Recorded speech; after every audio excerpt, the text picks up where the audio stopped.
Hello, this is Daryl Ehrlich, and this is the Billings Gazette's Vietnam Voices series, a series that interviews Vietnam veterans, and it's sponsored by Master Lube and brought to you by the Gazette. It is October the 2nd, and it's a little after 1 o'clock, and I have got Mike Wyrwas here with me. Mike served in the U.S. Marine Corps, and I can't wait to talk with him. He's agreed to come in and be part of this series. Thank you, Mike, for doing that. Thank you. I appreciate that. Mike, let's start at the beginning, which is, let's start before you were with the Marine Corps from January 1965, then through April of 1968. Let's back up a little, though. Where were you before joining, and what were you doing? I graduated from high school in Milwaukee, Wisconsin in June of 1964, and I went to work for Hot Point Appliances in their factory. Okay. And in late October, early November of that year, I was laid off. And so I had a friend who was in the Marine Corps Reserve, and he kind of talked me into joining the Marine Corps Reserve. And so I went to a couple of meetings, and I wasn't sworn in until January of 1965 when I was ready to go to boot camp. So that's what I was doing before the Marine Corps. And going through boot camp, I really liked the Marine Corps. I liked the structure. And I didn't really like the idea of coming back to Milwaukee and going through 6 years of meetings. So I signed over for 3 more years. Okay. And that was the end of April of 65. Okay. So let's go back April of 65. 65, actually the early part of 65 is when we start committing combat troops. We'd had advisors in Vietnam before, but that's the beginning of really of a war action for us. Was Vietnam in the horizon? Did you know much about that going on, or was that a consideration? Not during boot camp, but after boot camp, and boot camp for the Marine Corps at that time was 12 weeks. Okay. And I went through Parris Island, which is kind of considered the old Corps. If you go to San Diego, you're kind of a Hollywood Marine. Right. We called them Hollywood Marines. But anyway, after boot camp, then you go to Infantry Training Regiment School, and that was at Camp Lejeune. From there, and at the end of boot camp, I'd signed over for 3 more years, and so went on to Infantry Training Regiment School. After that, I went home on leave, and Vietnam was just starting to be on the horizon, and went back to Camp Lejeune, and I was going through a weapons school with 28 other Marines.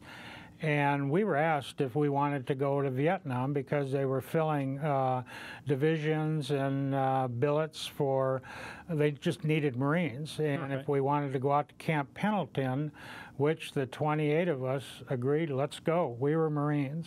So we shipped out and went to San Francisco. And when we got there, we were told that the outfit that we were assigned to had already left, and they didn't know where they were at.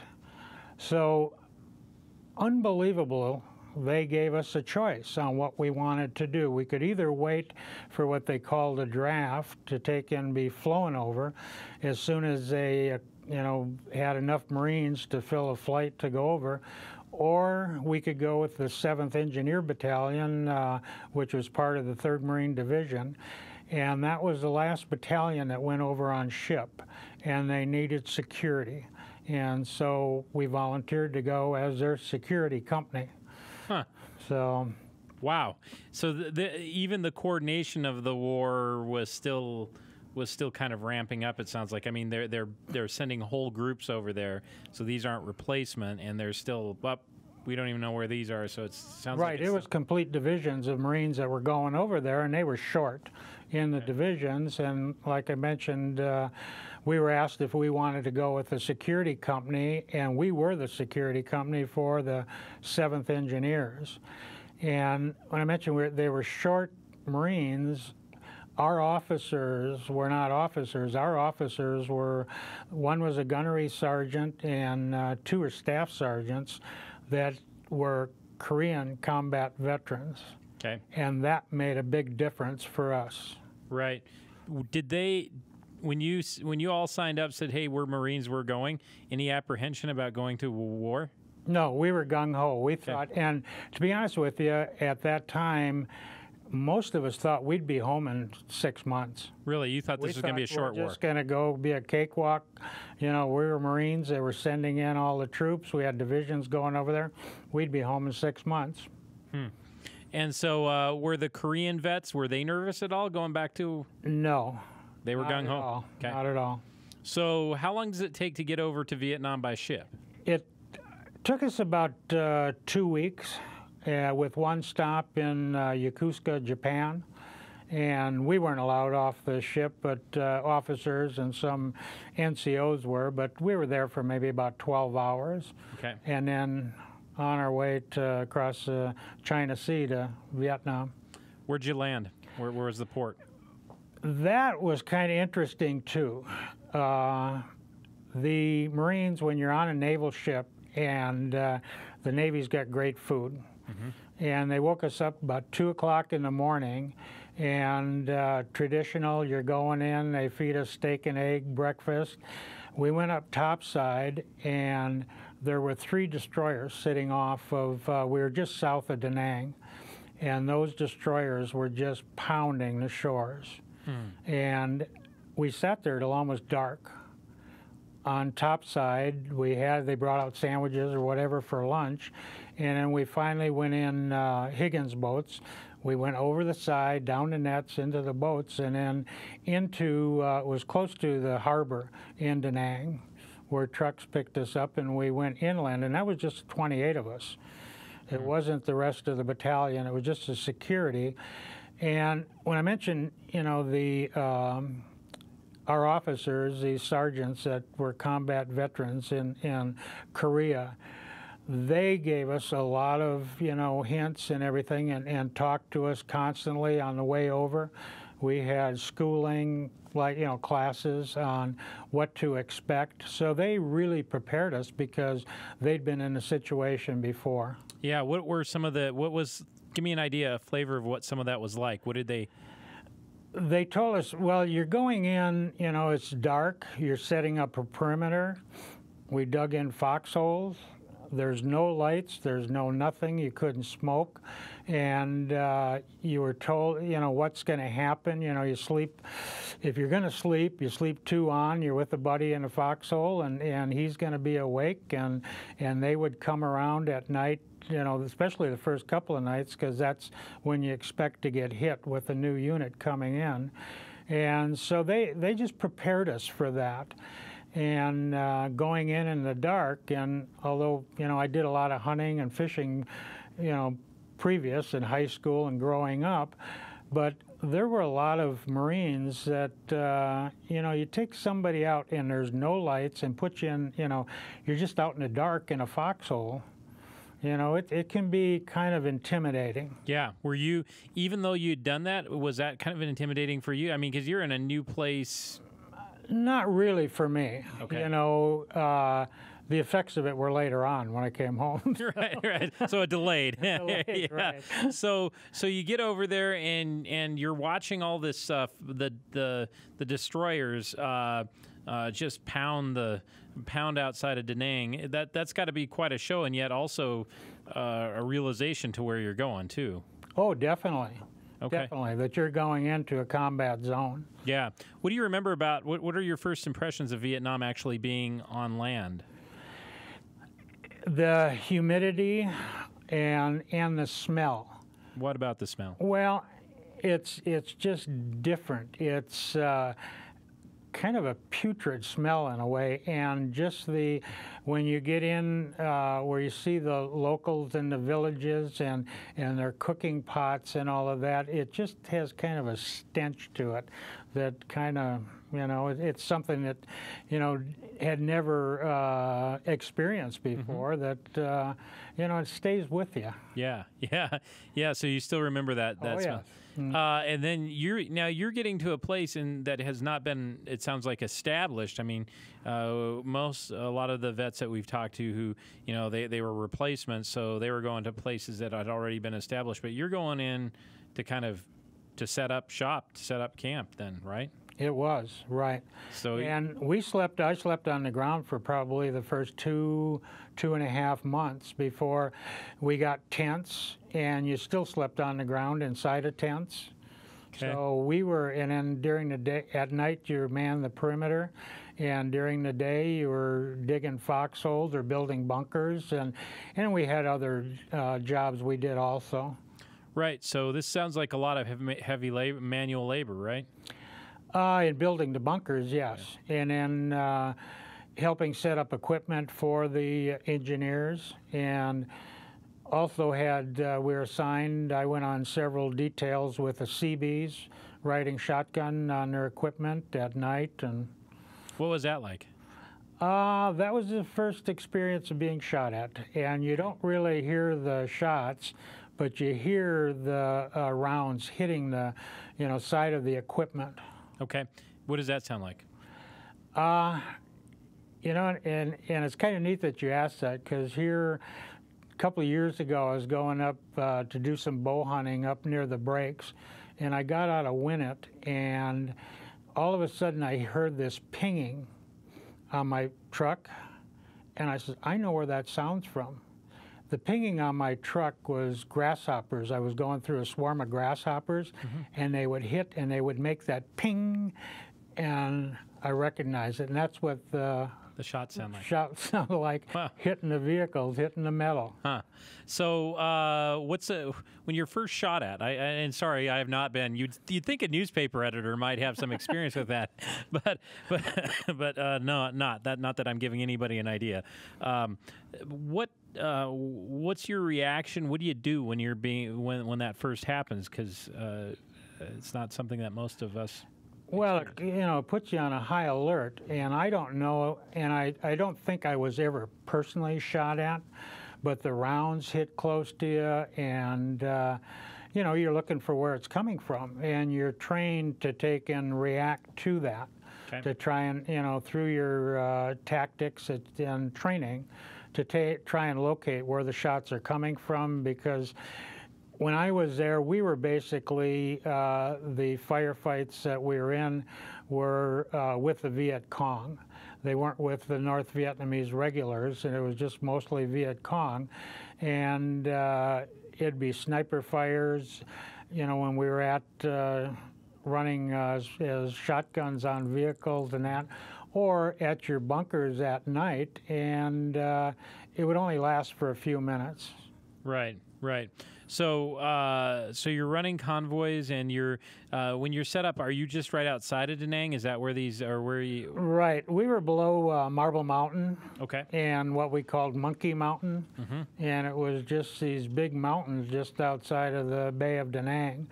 But riding shotgun on, for a while, and with the engineers, I was then given a military's driver's license. Okay. To drive a truck for the engineers. Okay. And because of that experience of being in trucks with the Seabees and being shot at, and the Seabees were losing drivers, and I was a Marine. I didn't want to die in a truck. Right. So I asked for a transfer. Okay. And after about 3-4 weeks, I was transferred to another security company at headquarters, 3rd Marine Division. Okay. So tell me about how was that different? What was that like? With the 3rd Division? Yeah. I was put in what was called a Sparrowhawk squad. Okay. What is that? Well, we had 2 of them there at headquarters, and when you were on duty on the squad, it was 48 on, 48 off. When you were on that squad, you slept in your clothes, your boots, you had everything, all your gear right next to you, and you had to be ready to go to the helipads within 15 minutes if any of our line companies had anything on the run. When you weren't in a squad, you took and did patrols around because it was a 3rd Battalion headquarters. You manned the bunkers with your own personal weapons, machine guns that were set up on the bunkers, and just overall security for the battalion. Okay, so the Sparrowhawks would go for insertion when another line division got in trouble. Right, or dropped in behind. And I was with that in that unit for 5 months before I transferred to another unit. But we only went out once, and we got dropped in, and nothing materialized, and we were out shortly. So for the period that I was with that squad, it was mostly just doing our security around the battalion headquarters. Yeah, because you were battalion headquarters, did that make you more of a target? Oh, yes, it did. Okay. What was the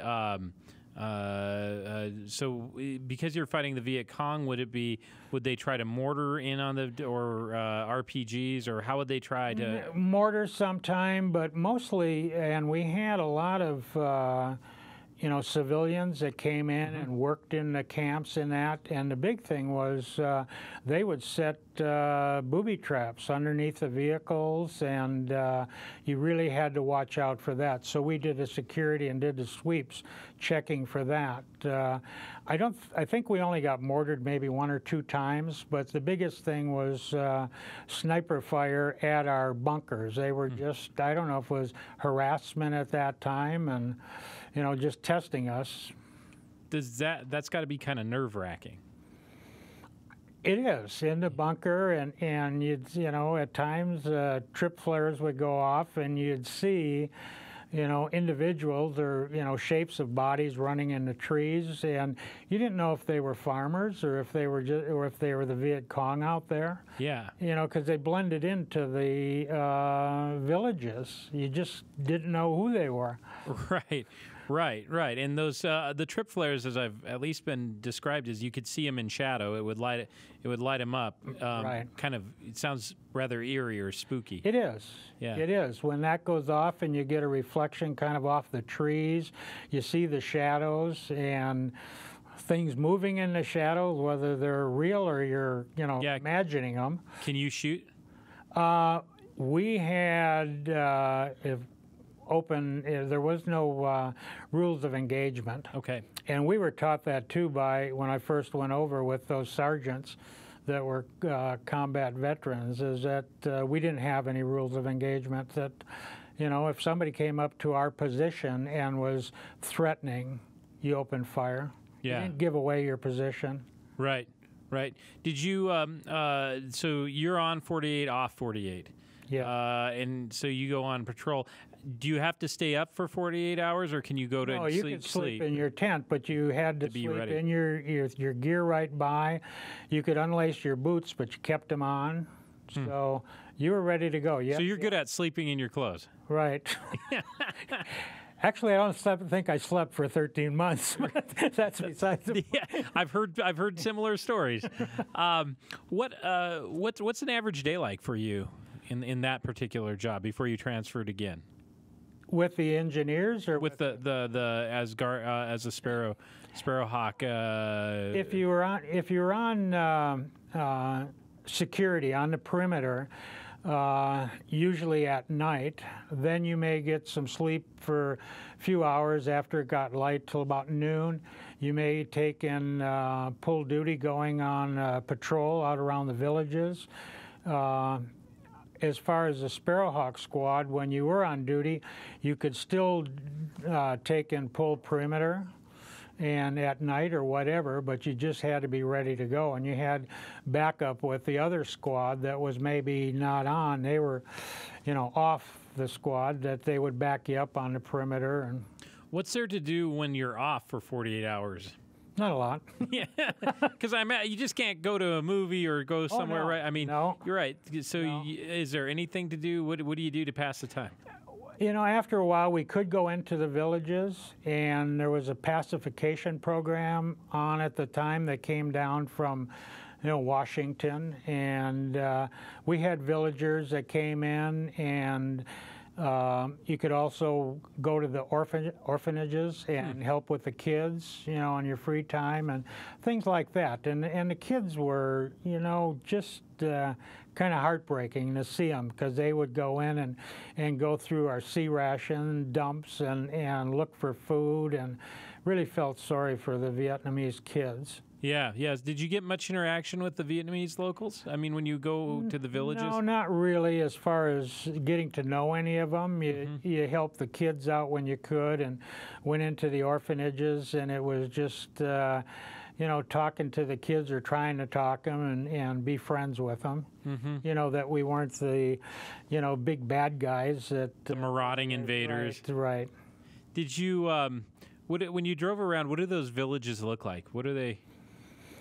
The biggest, they were usually in tree line, so they had some protection, but they were thatched roof huts. In fact, I think they were all made out of some type of grass, a sawgrass, with a little bit of lumber. The floors were, of course, just dirt floors, and there would be mats around them, and they all cooked outside, and they might have some hutches where they did cook inside, and again, you had the smell. Yeah. Same smell? Because it was, same smell, because you didn't have this, there was nothing that was sanitary for them, Right. They, if they had to do their business, it was out in the rice paddies or in the bushes, and so you had that kind of smell. Yeah, around. yeah. Not one that you're used to in Wisconsin. No. In Wisconsin. Oh, no. Yeah, didn't think so. What about when you're on for 48 hours and off for 48 hours? Can you read? Is there music? Is there anything to do? I've heard varying things of playing cards. What do you do to kind of, because you got to kill sometime, I imagine. Oh, we'd play cards, play poker. Yeah. Right. Got better at poker? But the 48 on, 48 off, that was just on the squad. You were on all the time. Right. 24/7. Well said. Yeah. What do you, at that time, what kind of communication are you having with people at home? Do you get letters? Do you write letters? What? Just letters. Okay. Had some pen pals. I had a good friend, Marine, that his sister wrote me all the time. He was from she was from Kalamazoo, Michigan. There were a couple other, family members that wrote me. My mom also wrote me. Yeah. And she would send care packages every now and then. Those good to get? They were really good. The cookies would all come broken up, but she packed them in popcorn. So you had the popcorn too. that's a great stale. Right, but it was still popcorn, right? Right, it was still popcorn. What were you living on sea rations, or how? For the most part, especially for the first maybe 4 or 5 months, and at the beginning for the first 2 to 3 months, definitely when we were on the ground and living in tents, but on the ground too, it was pretty much sea rats. Is everything I've heard about sea rations true? Oh yeah, I'm sure they were, and some. Right. They were from left over from World War II and Korea, and packed in lard and everything in those cans. Yeah. It sounds like it is true. Right. What did you ever find yourself? I mean, it's one thing. Wondering, how did I get from Wisconsin to outside of Da Nang, Vietnam? Did that ever seem surreal, or did it? No, not until later years. Okay. When I was over there, just because of the training and, again, those sergeants and the experience that we had behind us, backing us up, and that I was just, there was saying then, we were gung-ho. Yeah. Was it... if you were every once in a while getting a little bit of a harassing gunfire and all of that, did you get used to it? Do you ever? No, you never got used to it. Okay. You were always kind of, especially when you were manning the bunkers or even on patrols, you were, on a high state of alert yourself. Your senses, you were looking and watching and using your training to take in, you're just watching. Yeah. I guess, and what's it look like around there? What is the topography, the geography? What does it look like? We were pretty much for the first, until I went to that third unit, on what we call the valley floor, just outside of Da Nang and inland, and rice paddies, tree lines, some hills. They weren't, you know, the Marble Mountain that I mentioned earlier and Monkey Mountain, those were where the helicopter bases were, and didn't get up there very much, but we were, you know, rice paddies and the roads, which were all dirt roads, and then the engineers and the Seabees, you know, widened them and made them a little bit better, but kind of like your roads in the mountains here. Yeah. Yeah. Is it hot, humid, sticky? Oh, yeah. I think, you know, I mentioned that I didn't sleep for 13 months. It was like you were wet for 13 months, either from the heat and humidity or from the rain. Yeah, that would have been, sounds miserable. Well, it was. Yeah. You tried to take, and for me, when we started getting, it wasn't PX calls, they would come around and you could get new underwear and that. I always wanted to get new T-shirts, you know, because everything, you'd throw the old stuff away and get new stuff. And just because it was clean and it didn't smell from mildew. Right, because everything's kind of, so one of the vets said everything over there is rotting. That's just right. In a perpetual Right. state. Yeah. So you did you have a lot of interaction with the locals or not much?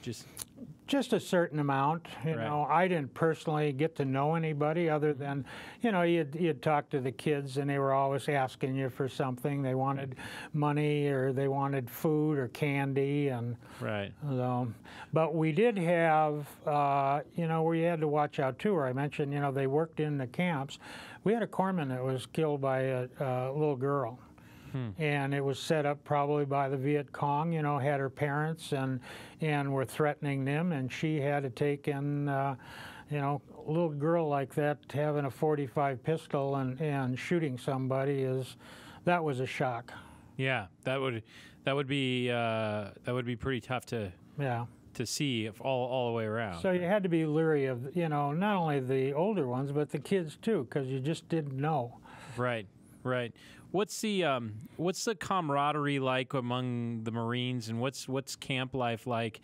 You're all in pretty tight quarters. It's a stressful situation, yet you're all over there together. What's that like? Well, you had your buddies, the ones that you were close to, and the other ones, you know, you got along. We were Marines. We had jobs to do, and very seldom was there a fight or anything amongst the Marines. It was, you know, from all walks of life and all nationalities, and African Americans and Puerto Ricans and that. And it seemed like at that time we all got along really well. Yeah. We worked, you know, and we went through the same training, and you know, we were a team. You looked out for each other. Yeah. What's your what's the happiest memory you have of being in Vietnam? The happiest was when I went to this 3rd unit, and like I mentioned, I left the 1st because I was given a military driver's license to drive a truck, which I didn't want to do. But the 3rd unit I went to was the 2nd Battalion, 3rd Marines, and I was going to a line company, and they seen that I had a driver's license. So I was put in the motor pool, and I drove for a major. And that major, come to find out, because he told me his stories, he spent 2.5 years in a Japanese prison camp in World War II. He was captured right at the beginning on Wake Island. He stayed in, and in Korea, he was captured in the Chosin Reservoir and spent 2 years. Wow. in prison. He had 6.5 years in a prison camp. And so he told me a lot of stories, and when we were going into a couple operations that he was there as a staff officer, but he told me, he says, we don't want to get close to anything. He was going to go home and retire, and I think he's still living today. Huh. That's a pretty. So that was a happy time being with him. Yeah, yeah. So then let's talk about that third unit. What was your job? Was it a driver for him, or what I was assigned to the motor pool, and then I wound up driving for this major when he needed it. Other than that, again, I was security on patrols and around the perimeter doing that. Did you ever find? I imagine you did. Did you find evidence of the VC trying to get in, or mining, or booby trapping? When you're on patrol. Oh, definitely tripwires and that. And one of the operations, again, I was with this major, and because it was VC, but we had moved inland. We had moved to a place called Dialock, and it was. With the 2nd Battalion, 3rd Marines, right after that last operation, which is called Allegheny, they went into Allegheny 2 and 3 after I left, and the Marines that I talked to that were, right doing the patrols at that time, talked about how spooky it was, that they knew they were being watched, and they were finding, more booby traps. They were finding some bunkers. They were empty at the time, but that led up into, before Quezon, what were called the hill fights with the 2nd Battalion, 3rd Marines, and I was gone by then. So it was just that kind of beginning that, again, you were always on alert. Was the, did you ever get into firefights with anybody outside the perimeter who was booby trapping, or was it always just you just didn't know where they were? You didn't know where they were. We never got into any firefights with the booby trap, and they did it at night. We were probably in our bunkers.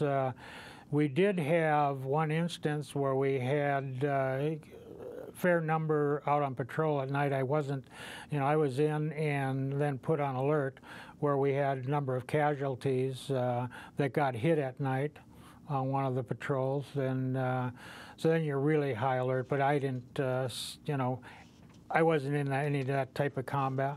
What's the reaction? When you hear that somebody, another unit, another line got out on patrol, got hit, and you're back, and you hear something like that. That's got to be upsetting. What's your reaction when you're back and you hear, "Hey, we've got someone either injured or killed"?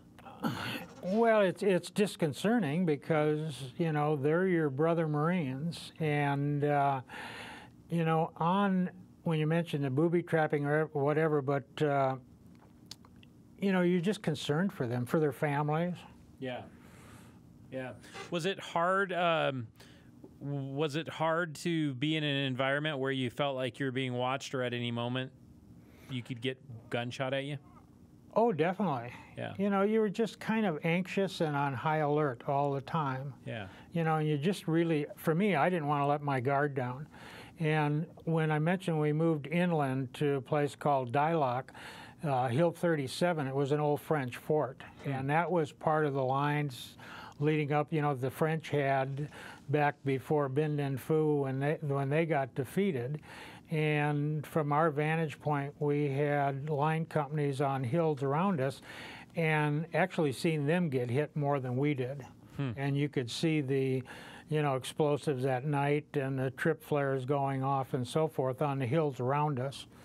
And that would be a spooky theater. Oh, sure it was. You were waiting to see if you were going to get hit. Yeah, yeah. And did it ever happen that you guys got hit? Oh, yeah, we got mortared there and a few times. But it seemed like it was the outlying hills, because they were in closer to the high country than, even though we were in, had moved inland. Right, right. So the high country was easier for the VC to kind of escape and work. Well, the NVA were there. Okay. Wow. They were moving in. Yeah. Now, by the time you left Vietnam had, as they said in 64 and 65, people may not be able to find where Vietnam was. But by the time you left there, the American public was definitely tuned into Vietnam. Right. I came home in mid-September of 66, and even though, you know, I wasn't treated like somewhere later on, say after the Tet Offensive and the demonstrations in the States were going on. I still had almost 2 years left in the Marine Corps. Yeah, so let's talk about leaving Vietnam. When your year was, you were there for 13 months. 13 months. When you got orders to go back home, what was that like? What was the feeling like that for you? Oh, it felt great. I knew when I was leaving. You knew when you got short? Right. And you know, a funny time too is when, you know, the last 2 weeks or so, I knew when my date was when I was leaving, that we had phones between the bunkers and in the motor pool, and anytime it would ring, I'd pick it up and I'd say, "Hi, Mom, I'll be home in 13 days." Right. And I'd get chewed out for that. And the next time, "Hi, Mom, I'll be home in 10 days." so, you know, you made a little fun of it. Right, right. So when you went over there gung-ho and you came back, you were excited to get back. Oh, definitely. Yeah. What?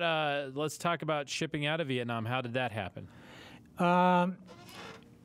From battalion headquarters, went by truck into Da Nang, and we went through several inspections. We were waiting for a C-130 to come in that was bringing newbies in, and there's a little story too that you never forget your drill instructors. And my last name is Wyrwas. And Sergeant Blanchard, who was one of my drill instructors, always called me Wire Ass. Right. You know, among other names. Right. Boot camp. I have all the things that I've heard about drill instructors. Right. So anyway, we're sitting on the plane. The C-130 comes in, and they're offloading, and their new ones Marines are filing past us, and almost at the same time, Wyrwas, Sergeant Blanchard. It was my drill instructor. He was coming into the country. And so once the plane was refueled, we flew to Okinawa, where I spent 7 days. We had to get our sea bags with all of our uniforms. We're in storage, and you had to get those out and go through the tailors and have them, you know, taken and dry cleaned and all of that, and put your insignia on it, and also to have them not shortened, but the waist brought in a little bit. Because you'd lost weight? I lost 46 pounds in Vietnam. Wow. When you got out of Vietnam, how much did you weigh? 130. Wow. So I've talked to a lot of guys who losing weight, just it's hot, it's humid, you're not eating great, and you're working hard. Right. Wow. So and never realized that I lost that much weight, you know. And I had to look at pictures later, you know, after that I finally got some film developed that I could see the difference. Yeah. So you got that, and then where do you go? After I came home, we flew into El Toro Air Base, and we got paid there. It was the middle of the night, and got a cab, went to L.A., and went on standby and flew back to Milwaukee, Wisconsin. Yeah. Was it good coming home? Did it? Yes and no. Okay. You know, there was a bunch of us kids that hung out in the neighborhood, and a couple of them were in the service, and it was guys and gals. And I went over to see this one gal that was a couple doors away, and her mom just told me she wasn't home, she was at school, and for me never to come back again. So that was really disconcerting. My dad traveled during the week, and when he came home at the end of that week, I got home in the middle of the week, wanted me to get on my uniform and let's go have a beer. And so we went down to his favorite place, and he introduced me, and it was like, you know, who cares? So I just didn't wear my uniform again, you know, the rest of the time I was on leave. That's hard not to be able to feel like you can wear a uniform. Right. Well, I just didn't, you know, want to be, you know, conspicuous. Yeah. No, that's right. Stand out. Yeah. What is your? So then you still have time left. Right. So what do you do with the rest of the time in the Marine Corps? I got orders when I was home. I went out to a station on Treasure Island, San Francisco. Okay. In late '66. so you can imagine, and Treasure Island was a naval base it's an island between San Francisco and Oakland, going across the Bay Bridge. and I was assigned to security company, and I was a section leader in a brig. Wow. Yep. What did you learn by doing that job? Learned, you know, I don't know if I learned anything, but I seen a lot of, Treasure Island was a collecting point for Naval and Marine Corps prisoners coming from overseas, and some of them were hardcore, you know, criminals. And it was a red line brig, which were red line brigs at that time. If you go to the old Corps, were very tough brigs where the prisoners could not cross the red line unless they took and talked to a guard or a supervisor or a section leader. They had to call that asset guard by his rank if he could cross the line. And it was very strict. And the red line brigs were done away with in '67. And then I moved to another job in downtown San Francisco. Downtown San Francisco, 1967. Right. What was that like? I just have to ask. Well, I got married in late '67 to a beautiful gal from Billings, Montana. And downtown San Francisco, we would run into, you know, the Flower Children and all of that. And, you know, it was kind of... and you're in uniform? No, very seldom wore uniform. Okay. But they knew from your haircut, they knew you were in the service. Short sleeve shirt, I've got a Marine Corps tattoo on my right forearm, so they knew who you were. Did they mess with you? Not really. They'd call you names. They were, you know, to me they were just kind of cowards. They'd call you names and run away. And so, right, yeah. Right. But the biggest thing when I was there in San Francisco after, I think it was in February '68, when Martin Luther King got shot. And my wife was working on downtown San Francisco, and she usually walked up to where I worked, and I was at what was called a freight office on the Embarcadero, and she called me. She says, "Come and get me," because of all the rioters running down the streets, breaking windows and so forth. So, you know, that's another period of our history in our country. Yeah, it's pretty tumultuous. Yeah. Right. What did you think? Now, you were from Milwaukee, but she also from Billings. We didn't have those kind of, that must have been pretty intense to kind of witness the riots.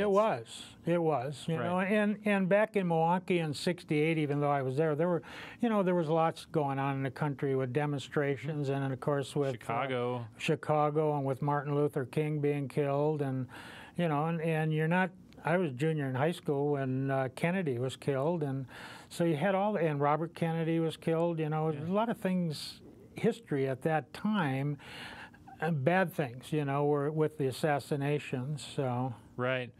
When you were working the brig, the A-line brig, were there a lot of, and this is something that we don't talk a lot about. In all cases, anytime you have a military criminal, military justice system. Were there a lot of criminals coming back from places like Vietnam? Did that happen? Oh yes. Yes, and there were ones that were convicted of murder. There were rapists. And in fact, when I mentioned that Treasure Island, the brig there was a collecting point for the Pacific, that once a month, just before that collecting point, there were prisoners brought in from Bremerton, Washington, from the Pacific, that were sentenced to, you know, long terms and life sentences. And I went on twice. I took a draft of prisoners to Portsmouth, New Hampshire, to the Naval Federal Prison, which is like Leavenworth, but Portsmouth has since long been closed. And we would leave with prisoners on a chartered plane from Alameda, California, go down to San Diego, pick up prisoners there.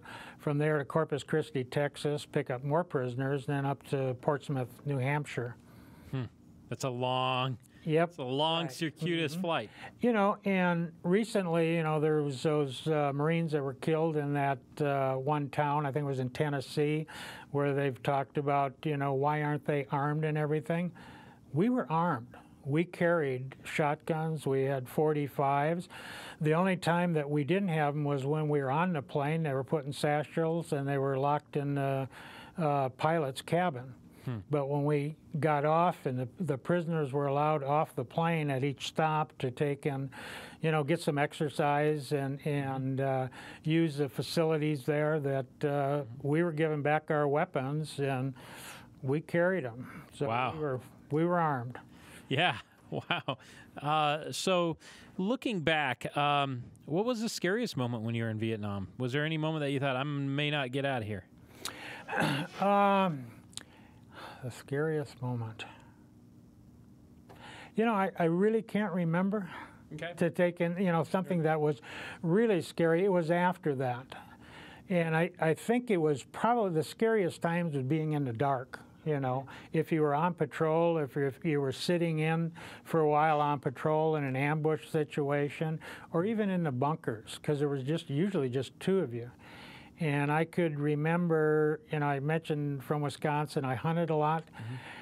When the first time back out of the service and going in the woods to go on stand early in the morning before it gets dark, bow hunting, go on a stand, brought back a lot of. Were you surprised by that? Yeah, I was really surprised that I was nervous to go into the woods. And I think, that first time I might have just gone and came back out and stood on the edge of the woods along the fence line, waiting for it to get a little bit lighter. So those things kind of. When it's out and you're out at dark and you're on either patrol or on a nighttime ambush, what's that like? Because it would seem like it's very dark. You're in an area that you may. I mean, it's not like being at home in Wisconsin. Oh no, and you're trying. For me, it was kind of fighting. Your mind playing tricks with you. Is something moving? Is, just trying to pick out things in the dark that maybe weren't there. And a lot of times they weren't. Yeah. So. What does nighttime sounds differently. I don't know if that makes any sense depending on where you are. I've been out and I've been up at, if you're around a lake, it sounds different than if you're on the prairie at night. Did Vietnam sound different at night? It does. We had, if you're on a tree line, and that happened I think the second night, that our foxholes were along a tree line. Of course, it started to rain. You put on ponchos. It's humid, so you're wet underneath anyway. From the rain, it's seeping into your foxhole, and some of the dirt is falling in there. You're trying to keep your, equipment dry, and snakes drop out of the trees. That sounds miserable. Yes, it is. So if you've ever had a 3-4 foot snake drop on your back or something, that's that's not much gives fun. You a little bit of a start. It's not fun. Right. Lots of critters over there, snakes, bugs. We called those glass snakes on patrol one time. Just because it happened at the front of the patrol, and by the time we got up there was a mamasan that was bit by a viper that they're gone in 15, 20 seconds. There's nothing the corpsman could do for her. When we moved off the valley floor up to Dialock, we were taking apart bunkers, and you had cobra nests in the bunkers and didn't know they were there. So that the snakes and the bugs. They all seem like, you get a cricket around here. Those were probably 20 times bigger, Right. Everything grew well over it. Everything grew, and you had a lot of rats. So. Was it these glass snakes, were they poisonous too, or was everything poisonous? No, those weren't, no. Okay. But cobras. They were like a big garter snake is what they were, but they lived in the trees, and they would drop out if it rained. It's inconvenient. Right. If you came upon one of the snakes, I mean, was that a common occurrence?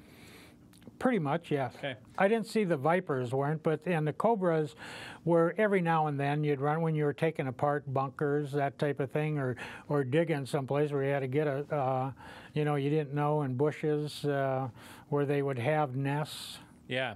And what did you do when that happened? Well, we had grenades and we had our M14s. And those we didn't have M16s when we went over. So you had M14s, right? Okay. What's the and are those partially automatic? Was M14? I had a selector on mine. Okay. That would be automatic, but you fired a burst and then you turned it off. You had fire discipline. Okay. With it. Okay. And grenades sound like the perfect way to handle a Cobra. That's right. To me, I'm not a big fan. What's the so when you got back? Do you think you had changed? I didn't think I did.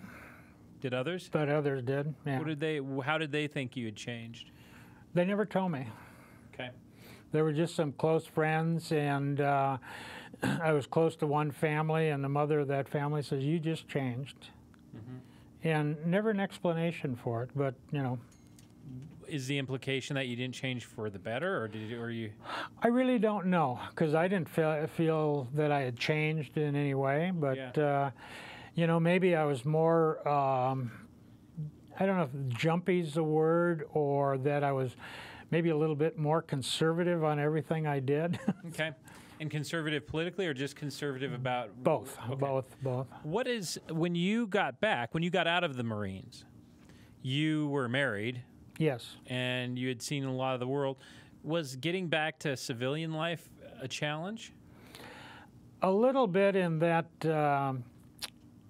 struggled finding a job right away. My dad wanted me to go one way, and I wasn't sure on what he wanted me to get into sales, and I didn't know if I wanted to go that way. And I applied for a job, which I did get with Bucyrus Erie, which is a big plant in Billings, and my job was scheduler of production for the foundry. And I found out after being there a few weeks that the fellow that hired me, because he told me he was told not to hire me, and that he took a chance on me. And the reason was because I was a Vietnam vet, and that would have been the summer of '68.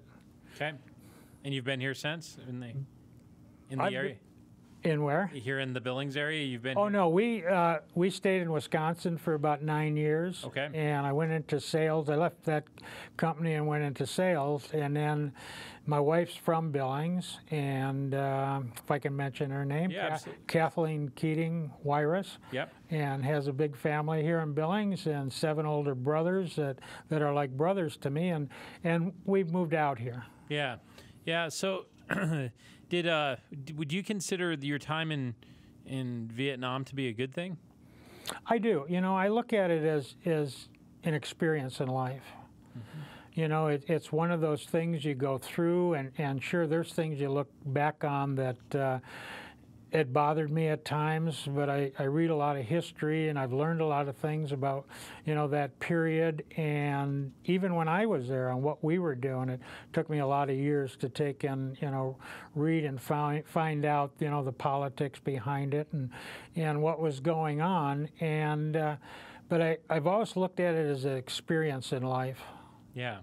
And one that taught you. What do you think the lessons for you in what did Vietnam teach you, or what did your time in the Marine Corps teach you? The main thing being in the Marine Corps is the discipline. Okay. And the work ethic. And as Marines, and I ran into a fellow here recently who was in the Army and happened to be, in Vietnam too. And he said, "Why didn't you go in the Army?"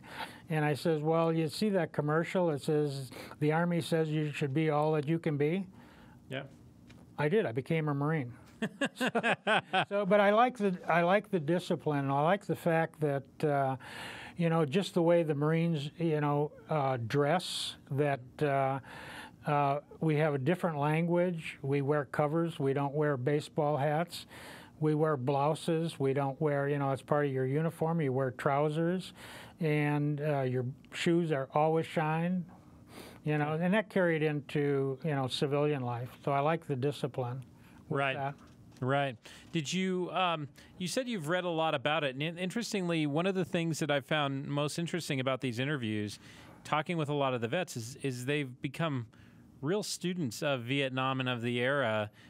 They've read a lot, which it's not that I didn't expect them, but many of them have read a lot of books, watched a lot of some movies, documentaries.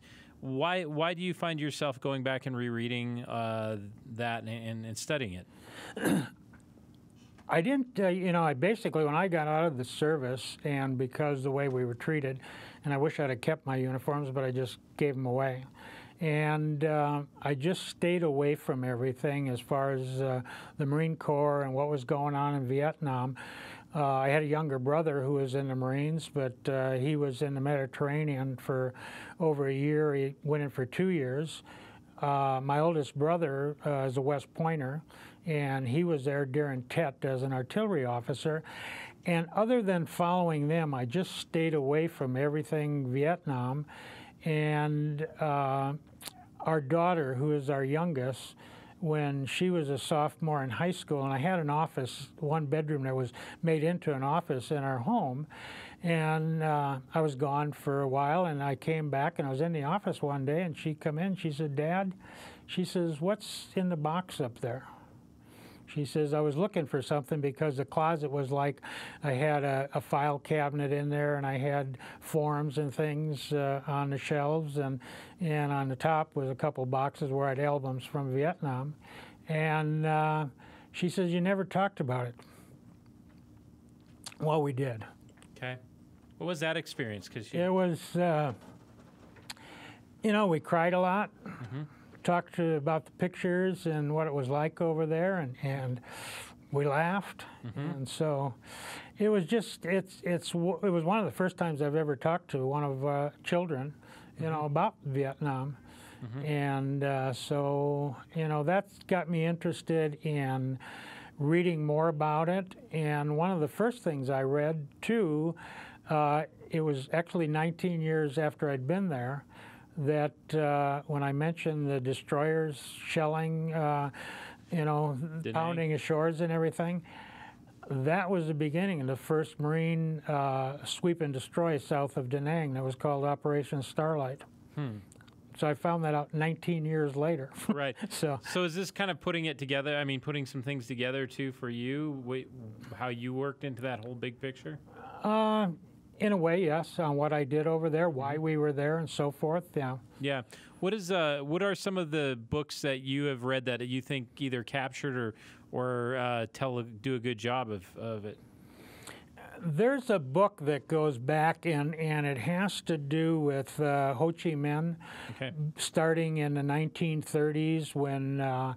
You know, he went to college here in the United States. He was in France, and he was pretty, you know, a very knowledgeable individual, and he wanted independence for his country, you know, and because of our, you know, he was looking at the communists, too, in Russia to help him out, and he didn't want them to take over his country, or us to take over his country. He just wanted freedom and independence from the colonial era. And we shut him out. Yeah. So, you know, learned a lot of things like that, and all of a sudden things. I mean, I imagine it's putting together a whole narrative about this war. Well, it's not only the Vietnam War; it's also what went on in World War II and Korean War. You know, we could have been friends with China if we would have taken, and Mao Zedong did the same thing. He came to the United States and wanted our help, but because he wasn't playing both fences, he was looking for somebody to help him free his countrymen, just like Ho Chi Minh. They wanted to rule themselves, and we chose other sides, and, you know, things could have been a lot different today. Yeah. Yeah. What's are there any movies, songs? There's been so much made about war in general, but a lot on Vietnam. Are there movies or songs or things that you think do a pretty good job of capturing what you experienced over there? You know, I like there's Patriots. It's I think in Virginia, and it's not only Marines and Army guys, they lip sync to "We Got to Get Out of This Place." Right? Yeah. So I don't know if you've ever seen that, but I've got it on my computer. Yeah. So that's trying to get out of the place. Right. Yeah. Do you, looking back now, it's been 50 years. It has been for me. Yeah. And our family, with our daughter and her husband and grandkids, we were camping on the Madison River here in mid-August. And I said to my son-in-law, I said, you know what today is? And he said, what's that? I said, it's 50 years ago, the anniversary, the first day that I was in Vietnam. Huh. So, does it feel like 50 years? Boy, no, I don't. The older you get, you wonder where the time went, but it doesn't, Yeah, yeah. Did you, for 50, now looking back at it with 50 years of life and understanding, how do you see Vietnam today? I see them in, even though they're ruled by the communists, it seems like they're going more to a little bit of a capitalistic, society that they want to trade, they want to take and become part of the world community. Yeah. Is that a good thing? I mean, do you? Oh, definitely, sure. You know, I think, if all nations could get along, wouldn't that be great? Yeah, that sure would be. Yeah, everybody just kind of do their thing. What about, have you ever been back to Vietnam? No. Do you have any desire to go? No. Okay. What about the wall? Have you been back to see the wall? I've been there twice, yes. Is that what's that experience like for a guy who's been over there? The first time that I was at the wall, this is when I worked for the Postal Service. I went to Bethesda to there's a postal training center there. And I took, it was raining, and I took a bus to get on the L and walked down the wall. It was misty, it was rainy, and nobody was there. And it was just eerie. Yeah. It was surreal. And what was even more surreal, that night I walked past the Korean memorial, and where they have all the figures in ponchos and carrying their gear and that. That was more daunting to me than really the wall, because that's how we really looked. It was in the rain, it was misting and everything, but it was just a surreal and humbling experience to be there. And then the second time was after I retired from the Postal Service. My wife and I went on a long trip, and we went there and went to see all the memorials in Washington, and there was just so many people there. It was you got the experience, but it wasn't like being there alone. Right. Was it odd being there? Is it hard being there with your family? No, it really wasn't. Okay. What was it? Did you find yourself with any of the? I mean, I don't want to. We don't call them necessarily flashbacks, but are there things that you were surprised to struggle with when you got back home? The biggest thing was the dark, and I remember when Platoon first came out, and I'm sure you've seen the movie. Yep. I had to walk out with the scene that Charlie Sheen was in the dark. He's swatting off the flies and everything, and he's seeing movement. I had to walk out. Okay. Yeah. That's that makes sense. Did you? Are there things today, whether it's music, smell, sound, are there things today which kind of can take you back to Vietnam? Are there certain things that you associate in your memory with that? Other than I mentioned, the smell. Well, not so much when I mentioned the grasshoppers hitting my vehicle, that pinging sound. But other than that, no. Okay. What one of the reasons we're doing this, and I think I explained when we started, before we started this interview, that the idea is to preserve this so that people can look back maybe on the 100th anniversary of Vietnam and say, what was it like? They can hear people who were really over there and people who lived in Montana or were born and raised in Montana to hear how they perceived a place like Vietnam. What do you hope they remember about Vietnam from a guy who is over there? I hope they remember the fact that we went there for our government, for our country, to do a job that we had signed on to do. And, you know, take all the politics out of it. You know, we were young guys. I had a friend that got sent out of Vietnam because he was 17, and I met up with him later. He was 18.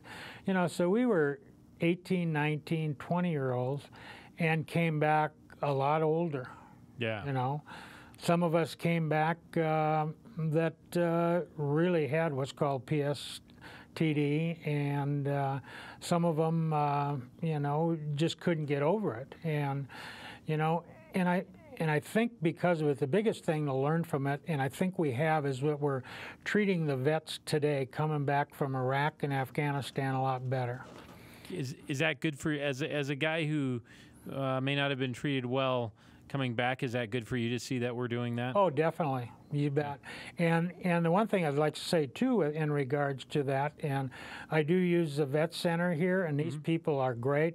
Jay at the vet center is a very good advocate for whether, it doesn't make any difference when you were in, time frame, what, you know, war zone, that right. He's a real good advocate there. I think our clinic here is great. The people are there, you know, do a great job.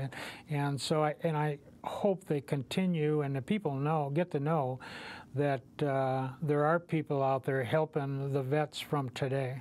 Yeah, yeah. Well, that's yeah. What do you, you know, one of the things that's hard is taking this really intense experience in life, that is a war zone, experiences there, and shrinking them down into one kind of one small interview like this. What about your story have I missed?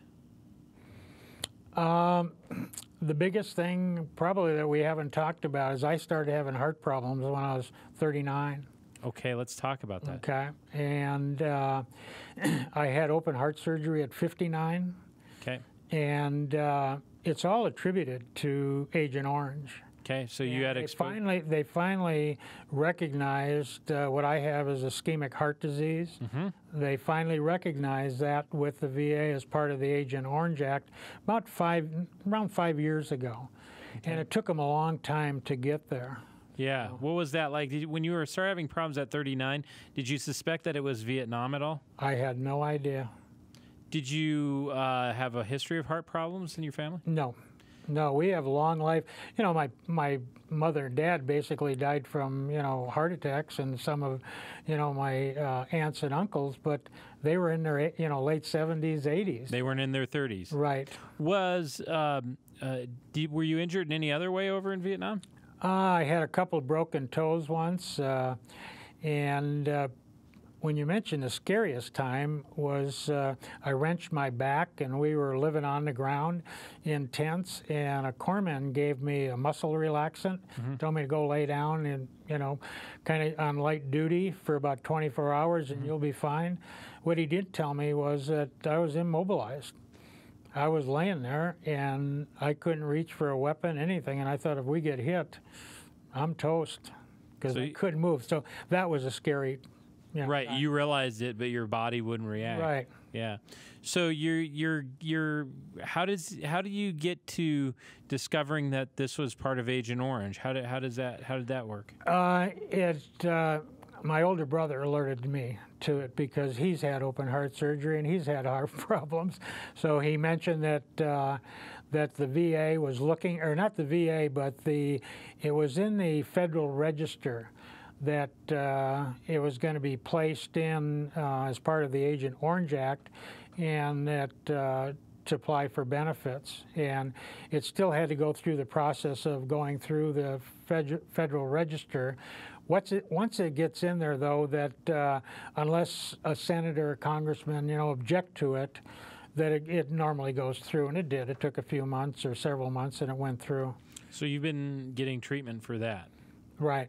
But I've been getting treatment for, you know, just heart disease since I was 39, you know, doing treadmill tests on medication. And what was very interesting, you know, when I was applied for the VA for disability from the Agent Orange Act, is that you had to get all your documentation from your doctors. And, you know, they do a write-up, you know, every time you go in. Daryl, you're 39, you're a nice-looking guy in good health, you know. Right. Write it all up. And he did all of that, and he said that Mike was in the Marine Corps, and he was exposed to Agent Orange. And I went in to see him after that. I said, where'd you come up with that from? And he says, I take care of my Marines. And that's a doctor here in Billings. Yeah. Wow. So, Does the fact that Agent Orange may be reaching its hand forward from Vietnam? I mean, you got out of Vietnam and you thought that you had escaped, but yet the effects of Vietnam are going to be with you presently throughout all of your life. Does that change how you look at it? Is that no. Again, I went through it. You know, it was an experience. Did I like going through, you know, having heart problems with angioplasty at 39 and open heart surgery at 59? No. Right. But you know, and it's 10 years later and I'm still here, and you know, because I've got good doctors and that, and so I'm blessed that way, and a lot of Marines, airmen, soldiers, you know, just had a real hard time with it, and worse than I did. So, yeah. When your kids or when family members ask you about Vietnam, what do you tell them? What do you normally say? You know, we've really never talked about it other than the time with my daughter. Even my oldest brother, who was over there, he came out hunting several times, but it was maybe about 6-8 years or so ago that we were traveling kind of across state, so we got talking about it, and it's the first time him and I have ever talked about it. It's just a subject that just doesn't come up. My children, I get 2 sons, or my wife and I have 2 sons and a daughter, and the boys know I was there, and it's just, hey, Pop, okay, you know, and they wished me well on Veterans Day and that, and that's fine. Yeah. But, you know, part of this interview, too, is that, you know, I'm sure they'll look at it and maybe say, you know. Yeah, absolutely. Well, at least what you did and all of that. Right. And if that's one of the things these interviews can do, that's great. That's great. I wish someone would have interviewed some of my family members too. So, well, that is an excellent thing, and that's probably a pretty good point to say. I want to say a couple things, Mike. I want to say thank you for sharing that story, because this project could not happen without you and the fellow vets. And I also want to say thank you for going over and volunteering to do that, because that's true service. And thank you. Well, thank you for having this, and to all my fellow veterans, welcome home, buddies. Yeah, welcome home to you too, Mike. That's what I'm sure they would say that. That's what we have to say. This has been Daryl Ehrlich with Mike Wyrwas, and this has been Vietnam Voices, a project of the Billings Gazette.